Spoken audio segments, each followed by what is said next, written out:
Before I begin, please join me for a moment of silence for the courageous Iranian people who paid the ultimate price for freedom over the last 2 weeks.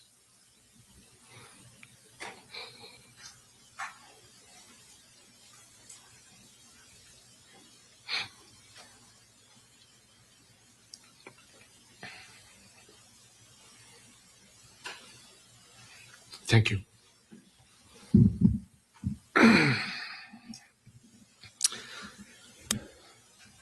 The truth is now undeniable. The so-called Islamic Republic is not the government of Iran. It is a hostile occupying force that's hijacked our homeland. After invading 5 neighboring countries and sowing chaos across the region, this regime has invaded Iran itself, using foreign terrorists, Hezbollah fighters, Iraqi militias, and other mercenaries to slaughter the Iranian people. This is no longer mere repression. This is foreign occupation wearing clerical robes. Just as Saddam Hussein drowned the marshes in blood and Bashar al-Assad turned barrel bombs on his own children, Ali Khamenei and his thugs have committed mass crimes against the Iranian people and against all of humanity. And just like those other tyrannies, the Islamic Republic will fall, not if, but when.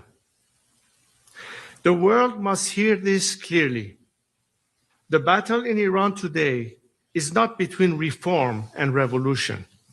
It is between occupation and liberation. And the Iranian people have already chosen their side. Their heads are bloodied, but unbowed. Yet the cost has been heartbreaking. The people of Iran are being slaughtered in the streets and in their homes by a regime that shows no mercy. More than 12,000 Iranians were massacred in 48 hours. One murder every 14 seconds. Khamenei's killers even hunted the wounded protesters in hospitals and executed them in cold blood. The regime collected piles of bodies with dump trucks and forced worried families to search unlabeled body bags. They refused to return bodies for burial without payment for the cost of the bullets that killed their loved ones. And where a family cannot pay up to several thousand dollars, and most of them can't, they bury the dead in unmarked mass graves. And despite the lies you're hearing from the regime, its bloodlust has not diminished. The slaughter has not stopped.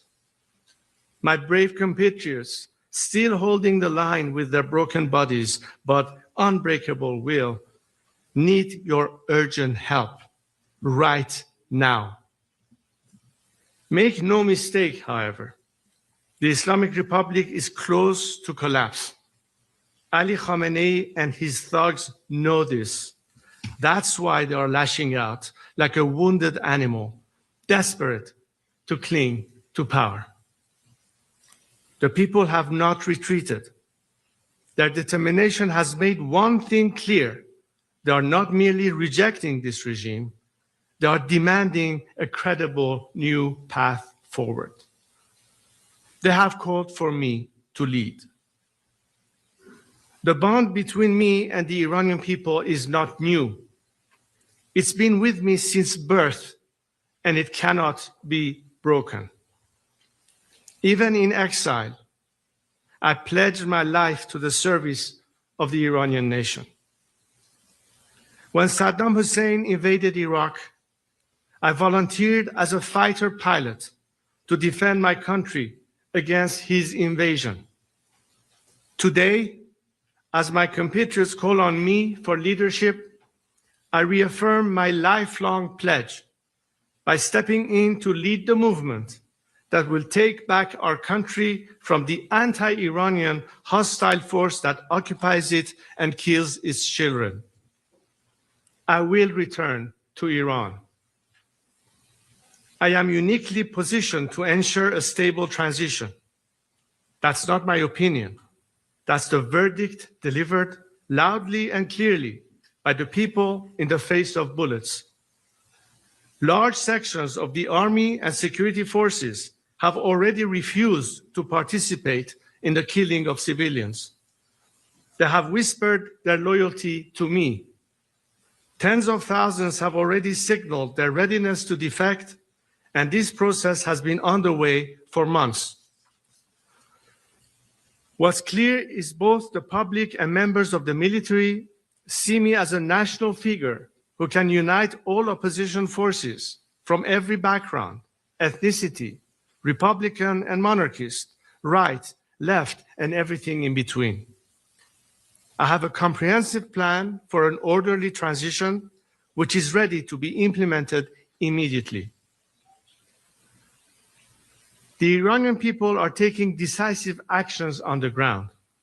It is now time for the international community to join them fully. Today, I ask the world to do 6 things. First, protect the Iranian people by degrading the regime's repressive capacity, including targeting the Islamic Revolutionary Guard leadership and its command and control infrastructure. Second, deliver and sustain maximum economic pressure on the regime, block their assets worldwide, target and dismantle their fleet of ghost tankers. Third, break through the regime's information blockade by enabling unrestricted internet access. Deploy Starlink and other secure communications tools widely across Iran, and conduct cyber operations to disable the regime's ability to shut down the internet. Fourth, hold the regime accountable by expelling its diplomats from your capitals and pursue legal enforcement actions against those responsible for crimes against humanity. Fifth, demand the immediate release of all political prisoners. Sixth, prepare for a democratic transition in Iran by committing to recognize a legitimate transitional government when the moment comes. Supporting the Iranian people is not an act of charity, nor is it unwarranted interference. Global stability itself depends on the removal of this regime. Its 47 years of exported terror, nuclear threats, and regional chaos must end. This does not require putting boots on the ground. The Iranian people boots are already on the ground. They are the ones marching, sacrificing, and fighting for their freedom every single day. What they need from the world is resolute, targeted support to protect lives, amplify their voices, and hasten the collapse that is already underway. But let me be clear, with or without the world's help, the regime will fall. It will fall sooner, and more lives will be saved if the world turns its words into action. A free, democratic Iran will not be a source of endless crisis. It will be a pillar of peace, partnership, and prosperity for the Middle East and beyond. The choice is clear. Stand with the people now, or watch the cycle of instability continue. As I have said to my compatriots, the noble and courageous people of Iran, particularly the young generation, I speak directly to you. Know that you have commanded the world's attention and admiration. History itself stands in awe of your bravery and your sacrifices. You are the immortal guard of Iran. Continue the fight as you have done so far. Do not allow this regime to create the illusion that life is normal. After all the massacres, there is a sea of blood between us and the regime. The regime, through severe repression, killing, and cutting off communications, is trying to instill fear and terror in you and to make you despair of continuing the movement and struggle. But know that because of your steadfastness and fight, thousands of military and security forces have not gone to work so as not to participate in the repression. Save the name of all these criminals. They will be prosecuted for what they have done.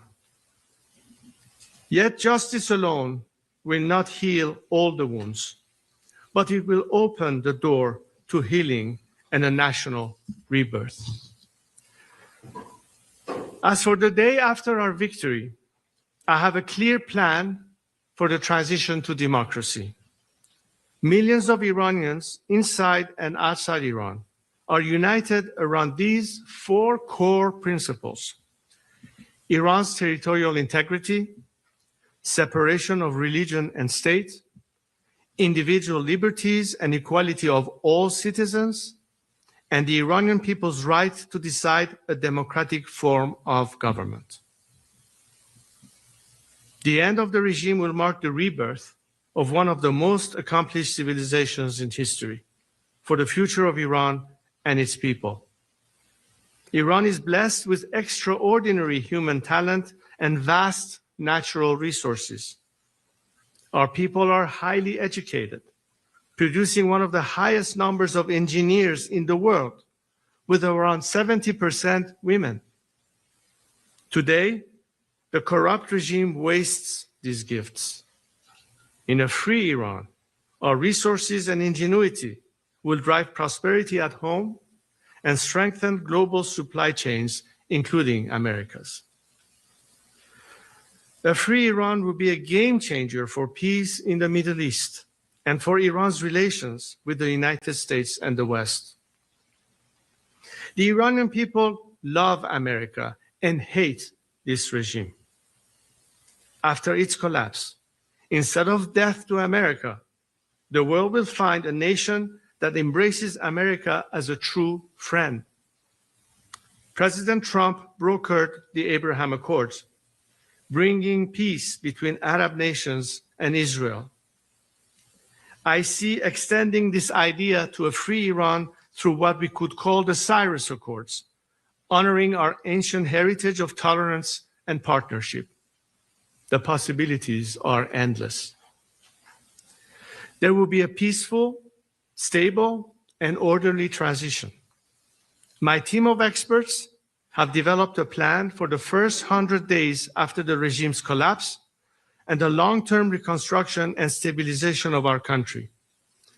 It is backed by business leaders and provides a detailed roadmap for national recovery.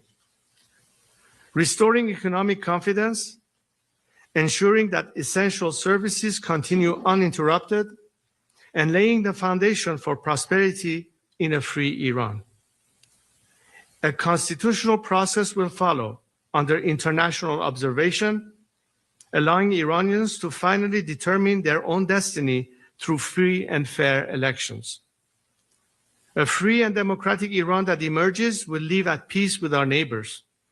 It will be an engine of growth and opportunity in the region and the world. There are moments in history where the moral imperative for action is so strong that the weight of inaction becomes unbearable. This is one of those moments. The people of Iran have risen to reclaim their country. History will honor those who stand with them. Long live Iran. Thank you.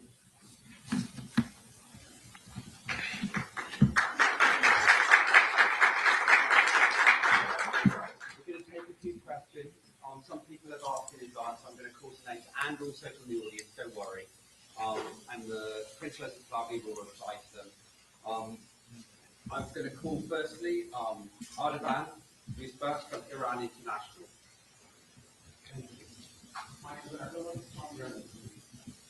This moment, we have lived with all the purchase of the right one, I'm sure that's why I'm asking for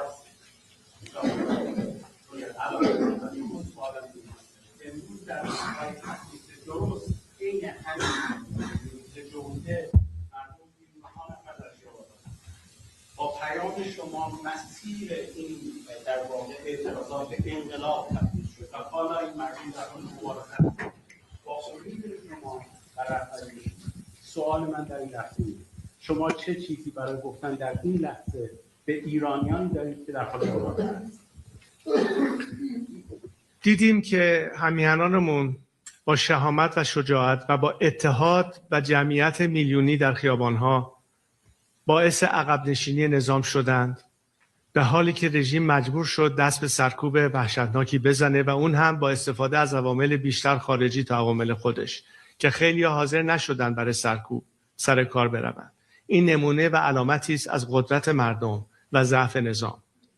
البته ما اکنون مواجه با شرایطی هستیم که نیاز به کمک هم داریم و برای همین هست که من به جامعه بین‌المللی هشدار میدهم که اگه بخواین جلوی جنایت بیشتری رو بگیرید، اگه بخواین جان کمتر افراد از بین برود و این حکومت زودتر سقوط کند به نفع آزاد شدن مردم ایران، بهتر است که سکوت را جایگزین عمل بکنید و فراتر از صحبت و سخن عملاً از این مردم حمایت بکنید که یک فرصت واقعی برای پیروزی نهایی داشته باشند.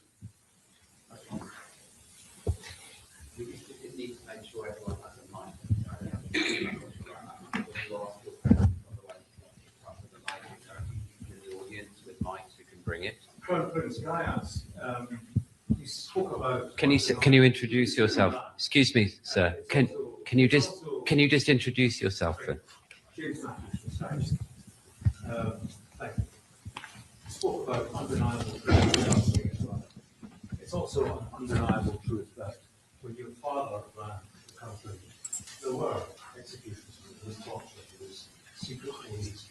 What would you say to Iranians today who are concerned that under your leadership, they would be swapping one dictator for another?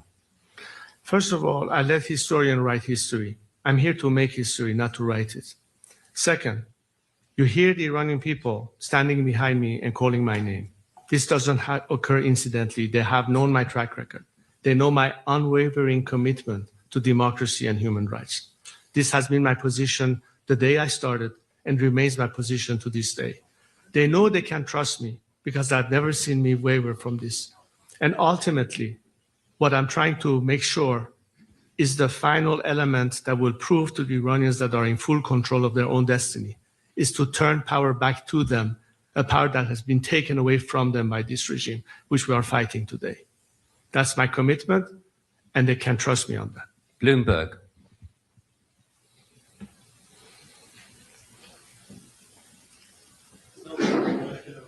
No, I've called Bloomberg, please. Is a gentleman or lady from Bloomberg?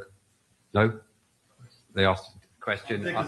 No, Reuters, please. Oh, there's a microphone just coming. Thank you. Hi, I'm Riley Johnson from Bloomberg. Are you having any further conversations with Witkoff or the Trump administration? Look, these are sensitive times, and I'm not going to discuss details of who I'm meeting with and what has been discussed. What I can tell you, however, is that there's strong support for the Iranian people, and I believe that President Trump is a man of his word, and ultimately he will stand with the Iranian people as he has said. Lady from DW. Thank you very much. I'm with Deutsche Welle, Germany's international broadcaster. Thank you so much. I have two questions. We saw a slide there saying Donald Trump help. What exactly does this mean? What do you hope Donald Trump to do? And my second question is regarding Europe and especially Germany. What do you hope for Europe does to support your cause? Thank you very much. Thank you for the question. Well, clearly, President Trump did say that if the regime was to hit the Iranian people hard, they will face with serious consequences. The Iranian people have taken his word as a man of his words, as I said. They know that unlike his predecessors that threw us under the bus one time, this president is not about to do the same thing. And that's very encouraging and empowering. Number two, you asked me about European countries. Look, we already are past the point of whether you should subscribe the IRGC as a terrorist organization or not. And frankly, I'm flabbergasted that there are still some countries that are not willing to take the next step, as if they are supposed to worry about how the regime would retaliate. This regime is on its last leg. It's about to collapse.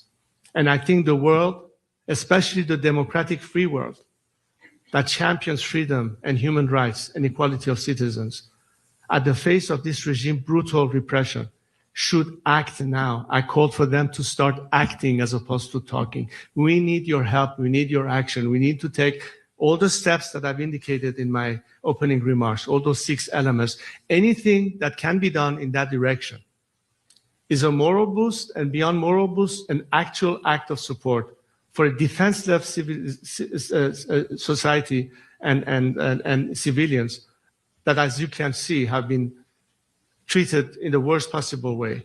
And the only hope they have is that their fight for freedom, their sacrifices, will be less loss of life based on your action to expedite this regime's collapse. That's what the Iranian people are expecting from you. And let me reiterate, as I said again, we're not waiting for you to act to continue our fight. We are.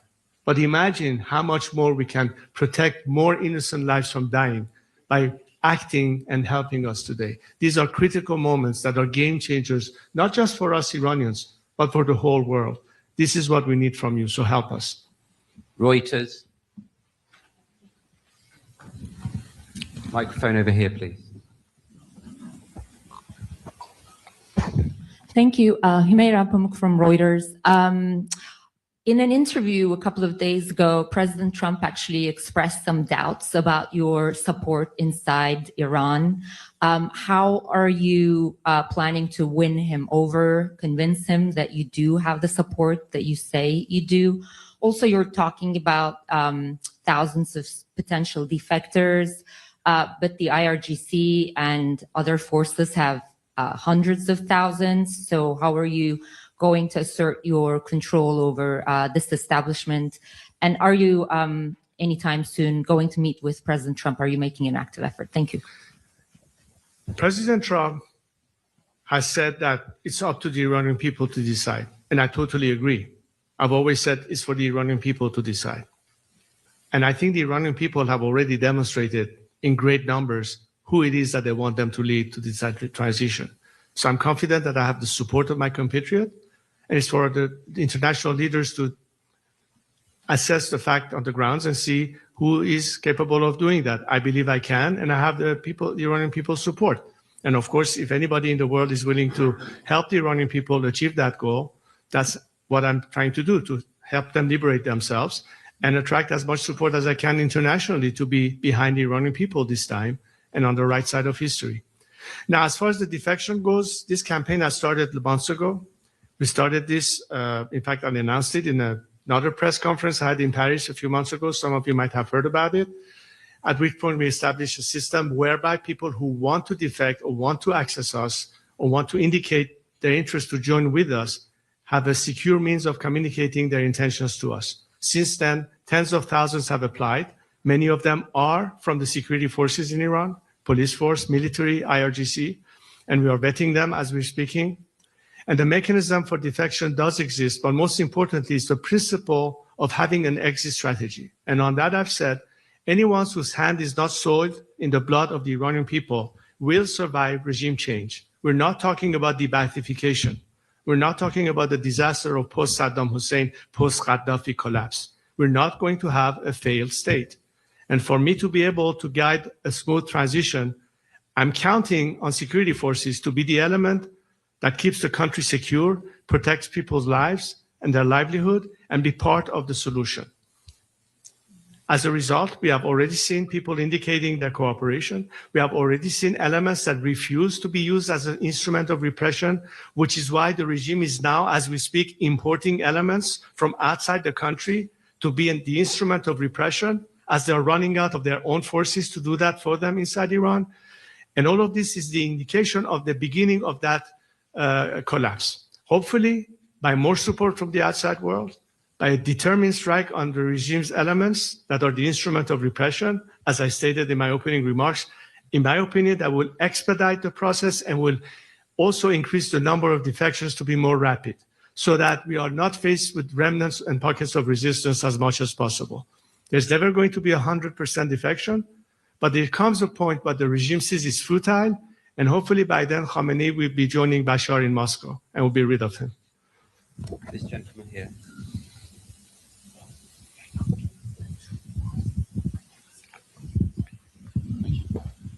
So good morning, thank you. Ben Leo from GB News in London. In London, sir, in England, we have Iranian sleeper cells on their way to the Israeli embassy accused of trying to blow up the embassy. We have a former Iranian government minister living in North London, living in a council house actually, who supported the fatwa on Salman Rushdie, praised Soleimani, so on and so on. Why is it in Britain's interests, and indeed the West, for this Islamic regime to fall, please? Look, I'm sorry, could you repeat? I want to make sure I understood your question. Could you repeat it, please? We have lots of Iranian sleeper cells and activity in London. Right. 3 people were arrested trying to blow up the Israeli embassy. Some months ago, there's a former government minister living in North London who supported Soleimani, backs the fatwa on Rushdie.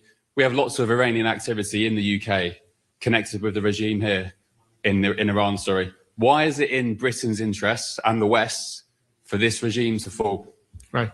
Well, I'm glad you asked the question, because in fact, one of the topics that I raised in some discussions I had the last time I was in London with former prime ministers was exactly to explain to them the mapping of every instrument that the regime is using under Khamenei's direct supervision through so-called centers through which they antagonize British citizens, and of course, many of those sleeper cells that you indicated. It doesn't stop in England, by the way. They're in America as well. So we're trying to explain to various governments the whole methodology that the regime is using with assets they have on the ground in respective countries, not to mention money laundering that goes on in many countries, including in Great Britain. So there are many ways that they can push back against that and protect not only the citizenry of whether it's Great Britain or America, but in what way it connects to why we need to do that ultimately, by putting an end to the regime.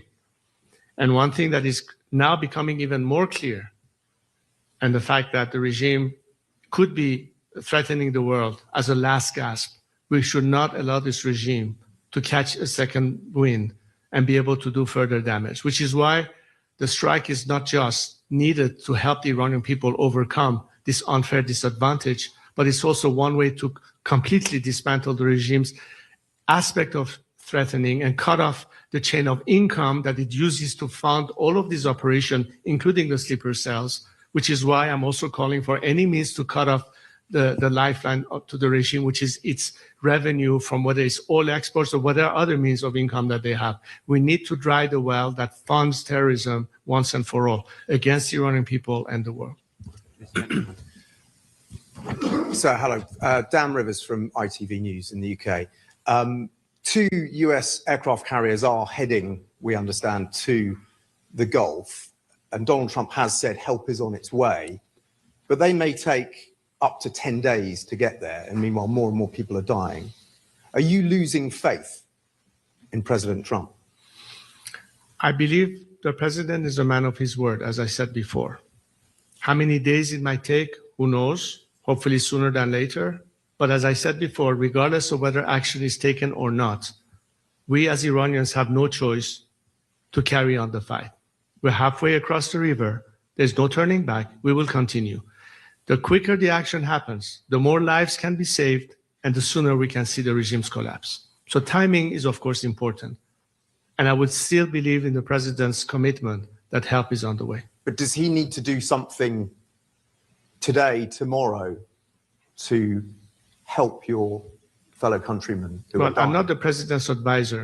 All I can say that Iranians are, of course, right now as we speak, witnessing the kind of massacre that has been unprecedented in human history.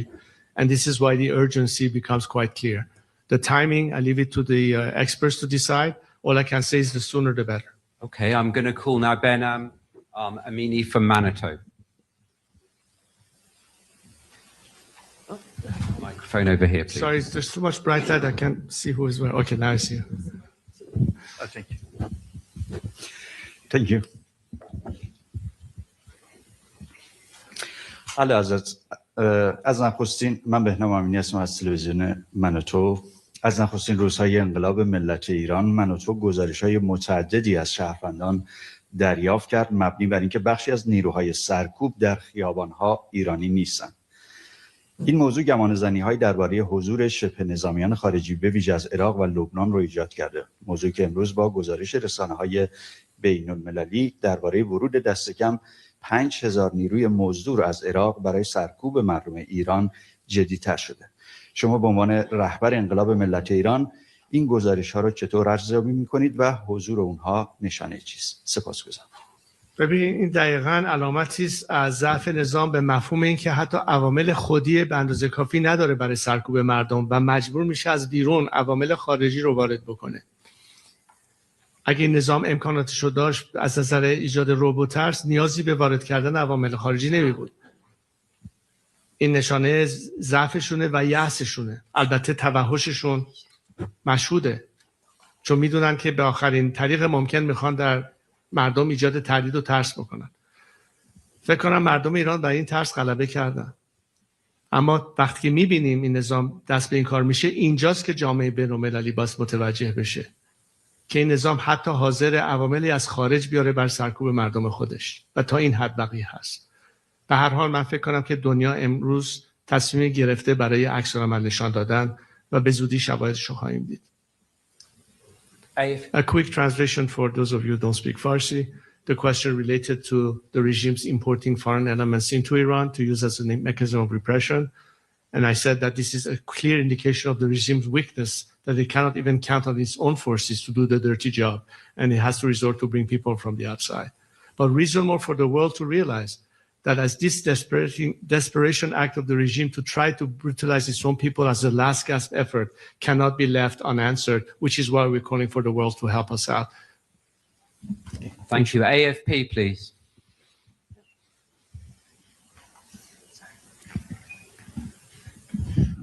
Thank you very much. Sean Tandon with AFP. Nice to see you. Could I follow up?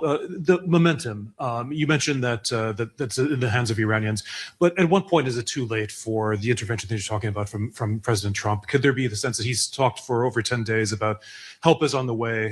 Is there a sense that that could actually weaken the momentum? And specifically, you said at the beginning that there should be targeting of the Revolutionary Guards. Do you mean necessarily military strikes? How should the Revolutionary Guards be targeted? Thanks. Right. It's never too late. Any fight for freedom doesn't have a deadline. Some of you reporters have deadlines to make your reports, but this fight doesn't have deadline. We will fight until we win. That is the national will of the Iranian people. We are all going to fight until we win. The only question is, what are the elements that can expedite it? And the immediate issue remains, what will hurt the regime most? By dismantling its apparatus of state terror and repression. A lot of it are the regime's military, paramilitary assets, mostly IRGC targets. So I'm calling for a surgical strike on those means.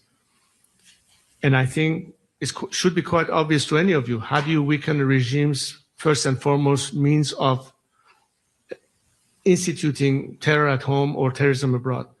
And all ties, the targets are quite obvious. You're not going to hit a factory or a school or a hospital. Clearly, it's obvious what the targets should be. And the regime knows it. And that's exactly what those who have to decide how to decide what should be the legitimate targets will decide upon it. I think the Iranian people naturally say the people who hurt us the most should be the first one to be targeted. And I think that it should be quite obvious what should be done, in my opinion. CBS.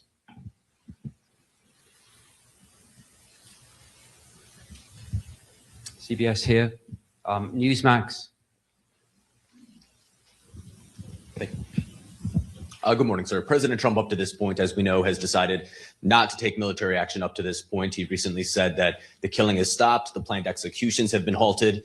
Is it your belief that American intervention, specifically military intervention, is necessary for this current movement today to be successful? As I said in my opening remarks, the Iranian people are defenseless on the streets, unarmed against a regime that is unleashing on them with military weapons, AK-47s, assault cars, trying to rip them apart.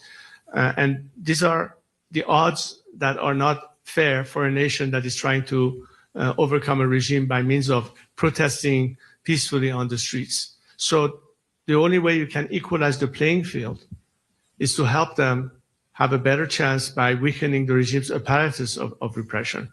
And these are mostly paramilitary institutions such as the IRGC.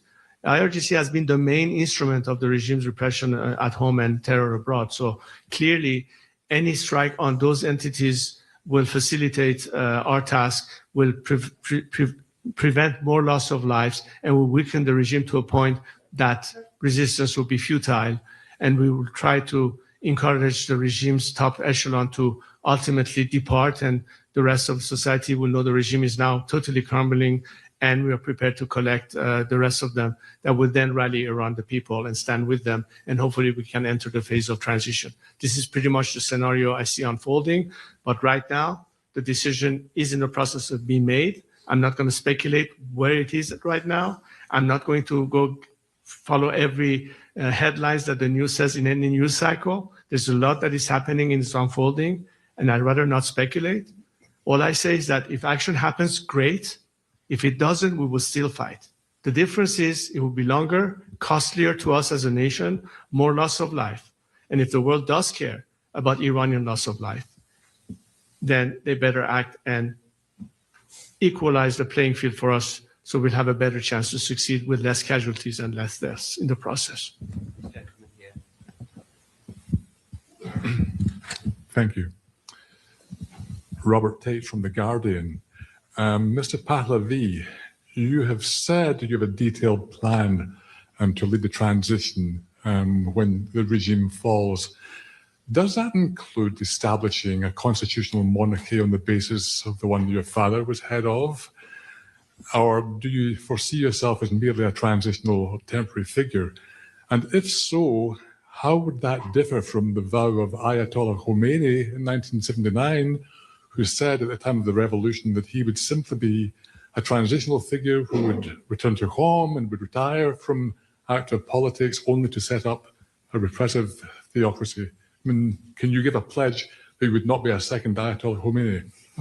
I invite all of you after this press conference, and I have some of our experts available to you to explain all of this process in more details. One of the projects that I started a few years ago is called IPP, Iran Prosperity Project. This project is meant to address all of the issues, beginning with the first 100 days of how to manage the transition and stabilize the country. Short midterm range, anywhere between 6 months to 2 years of the rest of the normalization phase, and ultimately Iran's development down the line. Many documents have been generated with the help of legal experts, economists, and others to explain the chronology of events. But in relationship to your question, the way we have proposed the process to go is that the minute the regime collapses, the transitional government takes control. It works towards working in a process where we have its own judiciary branch, executive branch, legislative branch, and temporary parliament to oversee the elections of ultimately a national assembly, by first allowing the Iranian people, after about 4 months' time and many other debates, what is the form they would like to have as a future system of governance by means of referendum. Whatever the majority of the Iranian people decide, their representative in a constitutional assembly will be tasked with the responsibility to draft the constitution of this next system and present that constitutional project to the nation. The nation will have the opportunity to either ratify that proposed constitution, or if not, send it back to that constitutional assembly to rewrite it whatever way is fitted, again submit it to a secondary referendum. If in the second referendum there's still no consensus in majority, that constitutional assembly would dissolve. A new constitutional assembly will be created, and the process will again occur until finally we have a ratified proposed constitutional project. Once that happens, the first parliament of this new democracy will be elected, and the first government of that new system will be elected. If it's a republic, a president will be elected. If it's a monarchy, the prime minister will be elected. At that time, the transitional government dissolves itself and passes over and hands over the responsibility and the authority to the newly elected government based on that new constitution. This is the process from beginning to end.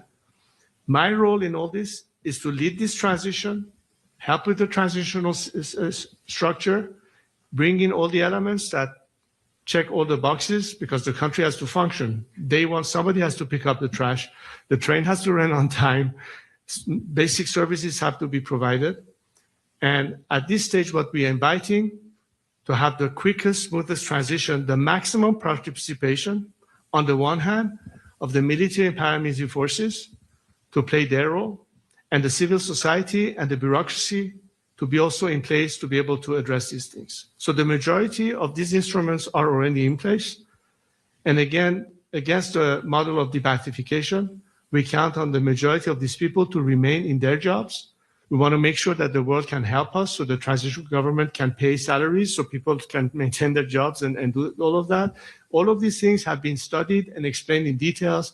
And as I said, I invite you to study I don't know, I think at least 170 pages of it. And as I said, we have our experts here who can further in detail explain to all of you what is it exactly that we propose. But in a nutshell, this is what we're doing, and this is the process you can expect and anticipate. Thank you. On BFM.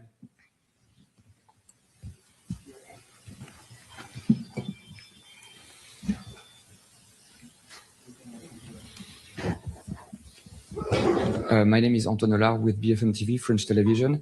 In France, the government has been criticized for being too soft by saying that the regime is too brutal. What is your message to the president of France, and what do you expect from him to put pressure on the regime? Thank you.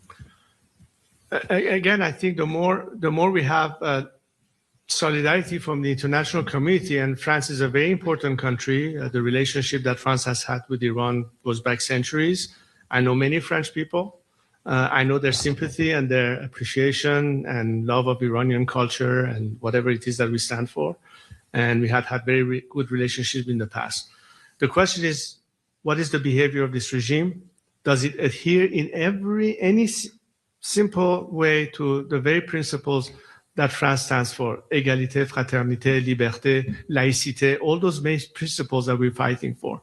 So as the president of a democratic, secular, laic nation, and as I said, one of the top principles is separation of church and state, I think the message should be clear, that the French people and its government stand on the side of people who seek the same liberties, the same human rights, the same freedom of religions, and the same protection of equality of citizens under the law that the French people enjoy in France.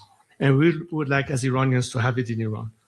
So this is an important message. Are we continuing to go and appease a regime that is murdering its own people? Or is it time to abandon that path and now stand with the Iranian people and help them in their liberation? It's a very simple choice to make. And I advise the French president, if I may, to heed the call of millions of Iranians who turn towards the free world and say, what says you? Are you with us? And I hope the French president will say at the end of the day that he stands with the Iranian people. Just a follow-up in French. Est-ce que vous avez été déçu par la réponse d'Emmanuel Macron, qui a été assez molle, entre guillemets, face à la répression brutale du régime?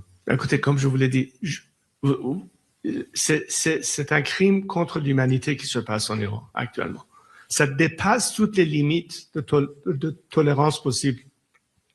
ou de vouloir dire qu'on veut garder une ligne de communication pour des raisons de négociation diplomatique, etc. Je pense qu'on a déjà dépassé ce cas. Il ne reste qu'une seule solution. Éviter un massacre, éviter un bain de sang, éviter qu'un pays qui peut être un élément de stabilité, dans l'intérêt stratégique de l'Occident, une fois débarrassé de ce régime, mettra fin non seulement à la misère et la répression chez nous, mais en même temps profitera à ce que le monde puisse enfin respirer, soulagé, d'avoir pas un problème d'avoir encore à abriter d'autres réfugiés qui doivent venir sur le territoire européen déjà saturé, plus dans l'intérêt économique de ce pays, un pays qui peut vous fournir pendant des décennies au niveau énergique le nécessaire pour n'avoir pas à faire face à un blackmail chaque hiver par la Russie, par exemple, et l'Iran peut s'apprêter à ça. La question, c'est quel Iran? Je pense que le choix est évident.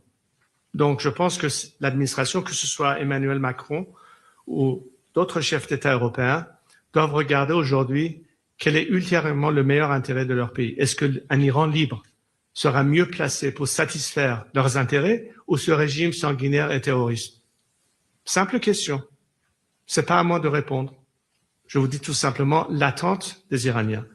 Maintenant, c'est au président français ou d'autres leaders de décider finalement où est-ce qu'ils se placent. The lady here. Would you just get a microphone? Thanks, Michelle Kellerman with NPR. You mentioned that you wanted to see the Ayatollah in exile in Moscow, but the Russians are providing political cover for the Iranians at the UN. Today, Putin called Netanyahu to, present himself as a peacemaker. What do you think the Russians are doing? Do you think Trump could believe the Russians in this case? Once the dust settles, as far as the Iranian people are concerned, and how in this game of geopolitics, things sometimes unfold in one direction or the other. Even Moscow is considering, what if this regime is no longer there? Then what? The Chinese are doing the same. They've been very quiet lately, not taking any position. So I'd rather not speculate, but simply say that a stable Iran, a strong Iran, a democratic Iran will not be antagonistic to anyone's interest, including Russia and China. What we want as Iranians is a fair deal. We don't want to be taken advantage of in lopsided, unfair deals that is against the national interest of Iran simply because a corrupt regime and weak is offering concessions left and right. We want to have a fair relationship with everyone. It's a normal interest for us to look towards the West, primarily because we are focused on democratic free nations to partner with in alliance and cooperation. And of course, our immediate neighborhood, which is why it is crucial for the world to understand that a different Iran will be committed to cordial relations with our immediate neighbors, with Israel, with the Saudis, and the rest of them in the Arab world, and the rest of the countries in our immediate neighborhood.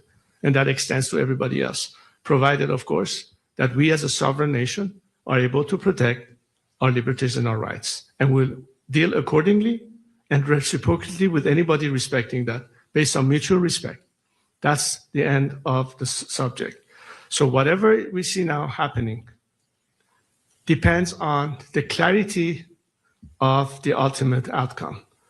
The more the Iranian people are empowered, the more we can then tell the world, we as Iranians, unlike this regime, are committed to peace, are committed to stability, are committed to improve the lives of people by means of trade, commerce, cooperation, and everything else that this regime has taken away from us. Iran today should have been the next South Korea of the Middle East. Iran at the time had 5 times the GDP of South Korea. Today we have become North Korea. Not because we don't have the human resources, not because we don't have the natural resources, But because we have a governance that doesn't give a damn about the people and the livelihood, that have exploited our nation and its resources, that has impoverished our nation while funding radical extremist terrorist groups and proxies in the region and beyond, have outstretched their arms all the way to Latin America, and are still standing there only because the delay in their collapse was a result of appeasement. The game changer is enough is enough. The game changer is these people deserve better. And they have proven that unlike this regime that hates the Western world in particular, and particularly the United States, that wants to wipe off a country off the map of the world, we as Iranians are committed to a different future.